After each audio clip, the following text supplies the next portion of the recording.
નમસ્કાર વિદ્યાર્થી મિત્રો। ત્યાર પછીનું નવું ચેપ્ટર છે આપણું ચેપ્ટર નંબર 8 વિદ્યુત ચુંબકીય તરંગો। તો સૌપ્રથમ આપણે એના માર્ક્સ જોઈ લઈએ કે કેટલા માર્ક્સનું ચેપ્ટર છે। તો એકદમ સહેલું 2 માર્ક્સનું ખાલી ચેપ્ટર છે। એમાંય તમને લાગે કે 2 માર્ક્સમાં હું ટૂંકો પ્રશ્ન પૂછાશે, ના, 2 માર્ક્સનું ફક્ત ચેપ્ટર છે અને એમાં પૂછાય છે 2 માર્કના એમસીક્યુ। ખાલી ફક્ત એમસીક્યુ માટે આ તમારે ચેપ્ટર કરવાનું છે, બરોબર। એટલે થિયરી આપણે કમ્પ્લીટ વ્યવસ્થિત કરાવશું, પણ તમારે એમાંથી શું યાદ રાખવાનું છે? ફક્ત એમસીક્યુ। એટલે આપણે અત્યારે વાત કરીએ હવે તો કે ચેપ્ટરનું નામ છે વિદ્યુત ચુંબકીય તરંગો। સૌપ્રથમ એના વિશે જાણીએ તો કે ભાઈ વિદ્યુત ચુંબકીય તરંગો સૌપ્રથમ કીધું કોણે કે આ વસ્તુ અસ્તિત્વ ધરાવે છે? તો કે એની આગાહી કોણે કરી હતી સૌપ્રથમ કે આવું કંઈક હોઈ શકે? તો એની આગાહી કરનાર વૈજ્ઞાનિક, ફક્ત જાણકારી માટે યાદ રાખવાનું હતું, જેનું નામ હતું મેક્સવેલ, બરોબર છે। તો કે આ એક વૈજ્ઞાનિક હતો, ક્રિકેટર નહોતો, બરોબર છે। એટલે એને આગાહી કરી હતી કે આ વિદ્યુત ચુંબકીય તરંગો અસ્તિત્વ ધરાવે છે। પછી એની સાબિતી એક સાયન્ટિસ્ટે કરી। તો કે એની સાબિતી કરનાર વૈજ્ઞાનિક, આ વૈજ્ઞાનિક મેઇન છે। તમે નામ સાંભળ્યું છે ભાઈ, હર્ટ્ઝ। કેનો એકમ છે? હર્ટ્ઝ, આવૃત્તિનો એકમ છે। એટલે એની સાબિતી જેને કરી છે ને એનું નામ છે હર્ટ્ઝ છે। એટલે આ આપણે પેલા મેઇન વસ્તુ બે યાદ રાખવાની હતી। પછી તો કે એક થિયરી વાળો એક નાનકડો ટૂંકો પ્રશ્ન આવે છે, એ પણ આપણે જોઈ લઈએ। તો કે ભાઈ ચેપ્ટર નંબર 4 ને અનુરૂપ છે। એને એમ કીધું, એમ્પિયરના સર્કિટલના નિયમમાં ખૂટતું પદ જણાવો, અથવા કાઉન્સમાં એમ્પિયર મેક્સવેલનું સમીકરણ જણાવો। એમ્પિયર મેક્સવેલનું આપણે સાબિતી કરી શકીએ, આપણે કહીએ કે સમીકરણ તારવું, તો આપણે સાબિત કરી દઈએ। પછી તમારે થિયરી નો યાદ રાખો તો કંઈ નહીં, પણ એક પદ આવે ખૂટતું પદ, એ તમારે જોવાનું છે। પેલા તો હું વાત કરું કે એમ્પિયરના સર્કિટલનો નિયમ હતો શું? ચેપ્ટર નંબર 4 માં આપણે ભણી ગયા, અથવા હું કહી દઉં છું કોઈને યાદ ન હોય તો કે એમ્પિયરના સર્કિટલનો નિયમ શું હતો ભાઈ? એમ્પિયરના સર્કિટલનો નિયમ તો કે એકદમ સહેલો, વિદ્યુત ક્ષેત્રમાં કયું સંકલન કામનું છે? પૃષ્ઠ સંકલન, એટલે કે ગોસનો નિયમ કામનો છે। પણ ચુંબકીય ક્ષેત્રમાં કયું સંકલન કામનું છે? રેખા સંકલન, એટલે કે એમ્પિયરના સર્કિટલનો નિયમ। તો કે સંકલનમાં B.dl સૂત્ર શું આવે? ઓમાં શું આવતું ભાઈ? પેલા ચેપ્ટરમાં જાણકારી માટે કહી દઉં, કયું સૂત્ર? પેલા તો કોનું કામમાં હતું? વિદ્યુત ક્ષેત્રનું કયું સંકલન કામમાં છે? પૃષ્ઠ સંકલન। વિદ્યુતમાં પૃષ્ઠ સંકલન કામનું છે, એટલે કે ગોસનો નિયમ કામનો છે। એમાં સૂત્ર શું હતું? Q/ε0। જ્યારે ચુંબકીય ક્ષેત્રમાં કયું સંકલન કામનું છે? રેખા સંકલન। તો એનું સૂત્ર શું થાય ભાઈ? તો કે તમને ખબર છે 1/ε0 ની જગ્યાએ શું થાય? μ0। અને q ની જગ્યાએ આપણે શું લખવું? તો કે આ કોનો નિયમ છે જોવજી? એમ્પિયર। એમ્પિયર કોનો એકમ છે? વિદ્યુત પ્રવાહનો કે નહીં? એટલે યાદ રાખવા માટે બેસ્ટ ભાઈ અહીંયા શું થાય છે? I, μ0 I। એટલે સંકલનમાં B.dl બરાબર μ0 I। આટલું એમ્પિયર નામના વૈજ્ઞાનિકે કીધું। પણ બીજો એક વૈજ્ઞાનિક આવ્યો, જેનું નામ શું હતું? મેક્સવેલ। એને કીધું કે ભાઈ આમાં કંઈક ખૂટે છે। તો કે શું ખૂટે છે? તો કે એને ચોખવટ કરીને સમજાવ્યું કે બીજા ચેપ્ટરમાં ભાઈ આ શું છે? આ કોની રચના છે? આ કોનું સિમ્બોલ છે?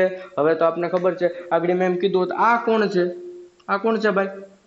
અવરોધ છે। તો આ કોણ છે? હવે કેપેસિટર। બીજા ચેપ્ટરમાં આપણે જોઈ લીધું। હાલો કેપેસિટરને બેટરી વડે જોડું તો બધાને ખબર છે કે આ કેપેસિટર ચાર્જ થશે કે નહીં?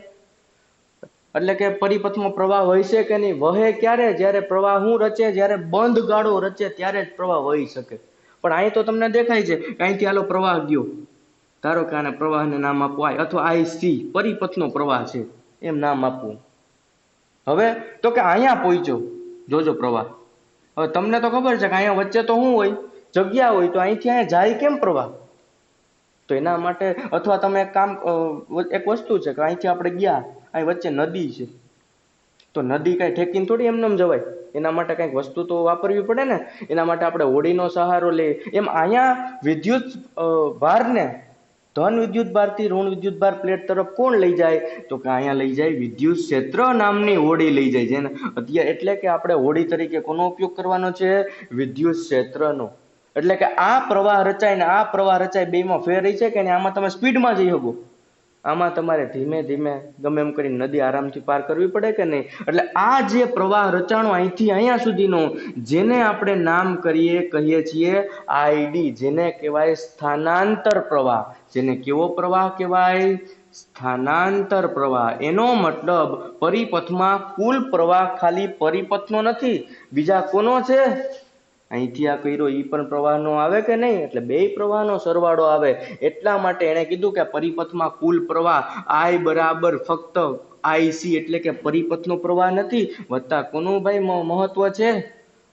ID એટલે કે સ્થાનાંતર પ્રવાહ. જે આપણું ખૂટતું પદ હતું ને, કોણે ગોઈતું? મેક્સવેલ. ઈ પણ કહી દઉં કે જ્યાં આ સ્થાનાંતર પ્રવાહ છે એનું સૂત્ર હું તમને અત્યારે ડાયરેક્ટ કહી દઉં, પછી આગળ સાઈડમાં આપણે તારવી દઈએ. તો કે સ્થાનાંતર પ્રવાહ પેલા તો કેના વડે દર્શાવવું? ID વડે. ID નું સૂત્ર એકદમ સહેલું, epsilon 0 into d phi E by dt. આ સ્ટેપ તમારે યાદ રાખવાનું છે. સીધું જોઈને એમ લાગે આ થોડું યાદ રહે, પણ આગળ આપણે એને સાબિતી કરી દઈ. તો પેલા તો આપણે એમ્પિયરનો સર્કિટલનો નિયમ લખીએ ભાઈ. સંકલનમાં શું હતું? બી ડોટ ડીએલ હતું બરાબર મ્યુ 0 આઈ હતું. હવે ખબર છે કે આઈ એકલું નથી પરિપથનું, આ વચ્ચેનો આ પ્રવાહ પણ કામનો છે. તો કે આઈ ટોટલ કેટલું થાય? IC plus ID. માટે સંકલનમાં શું આવે ભાઈ? બી ડોટ ડીએલ બરાબર, છૂટું કરો અહીંયા સ્ટેપ, તો કે આઈ મ્યુ 0 આઈસી. આ પદ તો હતું અહીંયા સુધી. આટલો કેનો નિયમ કહેવાય? એમ્પિયરના સર્કિટલનો નિયમ. પણ આ પદ હવે એમાં ઉમેરાણું, એટલે કોનો વધારાનો મહત્વ આવ્યું? ભાગ કોનો હિસ્સો આવ્યો? મેક્સવેલનું. એટલે આ સમીકરણને આપણે પછી એમ્પિયર મેક્સવેલ સમીકરણ પણ કહેશું, કારણ કે બેનો ભેગો સંયુક્ત ફાળો છે. માટે શું લખું? Mu 0 ID. હજી એક સ્ટેપ છેલ્લું કે ભાઈ સંકલનમાં બી ડોટ ડીએલ બરાબર મ્યુ 0 આઈસી પ્લસ મ્યુ 0, આ ખૂટતું પદ સ્થાનાંતર પ્રવાહનું શું સમીકરણ શું થાય? તો કે તમે જ કીધું આગળ, શું થાય? Epsilon 0 into d phi E by dt. આ જે સમીકરણ મળ્યું, જે સમીકરણને કહેવામાં આવે છે એમ્પિયર મેક્સવેલનું સમીકરણ. આ સમીકરણ પૂછ્યું તો આ વખતે એમસીક્યુમાં કે નીચેનામાંથી એમ્પિયર મેક્સવેલનું સમીકરણ કયું છે? તો આના જેવા 4 ઓપ્શન આપ્યા હોય, લગભગ તમને એકદમ સહેલા સરખા જ લાગે, આપણે કન્ફ્યુઝ થઈ જાય. એટલે ધ્યાન રાખવાનું, અહીંયા epsilon 0 into d phi E by dt છે, એ પણ આગળ સમજાવી દઈએ કે ઈ જ કેમ આવ્યું, વિદ્યુત ક્ષેત્ર જ કેમ આવ્યું. કારણ કે કોણ જવાબદાર છે આ ખૂટતા પદ માટે? વિદ્યુત ક્ષેત્રને લીધે આ પ્રવાહ રચાય છે. તો કે હવે આપણે તકલીફ ક્યાં પડી કે સાહેબ તમે આ સીધું ક્યાંથી લાવ્યું, આની સાબિતી આપો.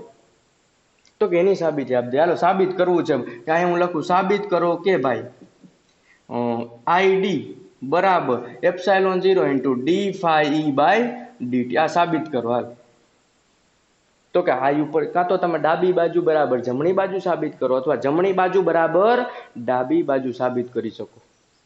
તો એક કામ કરીએ, મારે આ સ્ટેપ સાબિત કરવું છે, તો આઈથી તો શરૂઆત ન થઈ શકે. કામ ક્યાંથી શરૂઆત થઈ શકે?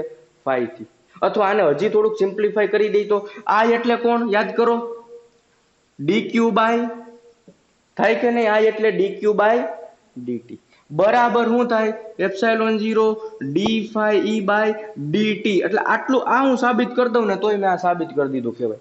તો કે ક્યાંથી થાય? ક્યુ થી તો ન થાય, પણ આનું સૂત્ર આપને ખબર છે. ચાલો કોણ કહેશે વિદ્યુત ફ્લક્સનું સૂત્ર શું છે? કોણ કહેશે વિદ્યુત ફ્લક્સનું સૂત્ર? બોલો. ફ્લક્સ ફાઈ બરાબર સૂત્ર બોલી જાઓ, ઈ ડોટ એ અથવા એસ બરાબર ગોસનો નિયમ by Q upon epsilon 0. Q capital રાખ દઉં. ચાલો ક્યુ સૂત્ર મને જોશે. વિદ્યુત ફ્લક્સ છે એટલે ફાઈ. આ એની જરૂર છે તમારે. કેની જરૂર છે અહીંયા? ક્યુની. એટલે માટે ફ્લક્સનું સૂત્ર તમને ખબર છે, ફાઈ બરાબર ગોસના નિયમ પ્રમાણે ક્યુ અપોન એપ્સાઇલોન 0. ભાઈ તમારે ફાઈ નથી જોતું, તમારે એનું શું જોઈએ છે? વિકલન જોઈએ છે. કેની સાપેક્ષે? સમયની સાપેક્ષે. બંને બાજુ સમયની સાપેક્ષે વિકલન કરતા. એટલે અહીં શું મળે? D phi E by dt બરાબર અહીંયા શું લખું? D by dt into Q upon epsilon 0. અહીં કોણ બહાર નીકળી જાય? કયો જી ભાઈ, કોણ બહાર નીકળી જાય? 1 upon epsilon 0 into d Q by dt. લગભગ તમને પદ મળી ગયું એવું લાગે છે. જોઉજી શું મળ્યું? આ પદ મળ્યું. અથવા આ એપ્સાઇલોન 0 અહીં ગુણાકારમાં આવી દઉં, માટે epsilon 0 into d phi E by dt બરાબર ડીક્યુ ના છેદમાં ડીટી. બોલો, ડીક્યુ ના છેદમાં ડીટી એટલે કોણ? એટલે કોણ ભાઈ? આઈ. અને આઈ કયો? D, displacement current. માટે આઈડી બરાબર શું થશે? Epsilon 0 into d phi E by dt. એટલા માટે અહીંયા વિદ્યુત ફ્લક્સ આવ્યું, નહીં કે ચુંબકીય ફ્લક્સ. એટલે આમાંથી એમસીક્યુ આપણે કહીએ, ક્યાં ક્યાં એમસીક્યુ બને બોલો? તો કે આ જાણકારી માટે કહી શકીએ કે વિદ્યુત ચુંબકીય તરંગોની આગાહી સૌપ્રથમ કયા વૈજ્ઞાનિકે કરી ભાઈ? મેક્સવેલ નામના. પછી એની સાબિતી સૌપ્રથમ કયા વૈજ્ઞાનિકે આપી? હર્ટ્ઝ નામના વૈજ્ઞાનિક. એમ્પિયરના સર્કિટલના નિયમમાં ખૂટતું પદ ખાલી જગ્યા વૈજ્ઞાનિકે આપ્યું. કોને આપ્યું? મેક્સવેલે આપ્યું. ખૂટતું પદ ખાલી જગ્યા છે. કયું છે ભાઈ ખૂટતું પદ? સ્થાનાંતર પ્રવાહ. જેનું સૂત્ર ખાલી જગ્યા છે, સ્થાનાંતર પ્રવાહનું સૂત્ર ખાલી જગ્યા છે. શું છે? Epsilon 0 into d phi E by dt. પછી તો કે એમ્પિયર મેક્સવેલનું સમીકરણ ખાલી જગ્યા છે. શું છે ભાઈ એમ્પિયર મેક્સવેલનું? પેલા તો એમ્પિયરનું શું આવે સંકલનમાં? બી ડોટ ડીએલ બરાબર મ્યુ 0 આઈસી. આટલું તો હતું કે નહીં? પણ વધારાનો પ્રવાહ રચાણો એટલે કે મ્યુ 0 આઈડી, જ્યાં ડિસ્પ્લેસમેન્ટ કરંટ સ્થાનાંતર પ્રવાહનું સૂત્ર શું મળ્યું? Epsilon 0 into d phi E by dt. એટલે આટલા 1-2 પેજ છે, તમારે વાંચી જવાના. હજી જેટલા એમસીક્યુ બનતા હોય એટલા બનાવવાના. આ પેલો ભાગ છે. હવે આના પછીનો બીજો ટોપિક મેઇન આવશે, વિદ્યુત ચુંબકીય તરંગોની. અહીંથી શરૂઆત થશે, બરોબર છે? તો એના પછીનો ટોપિક આપણે જોઈએ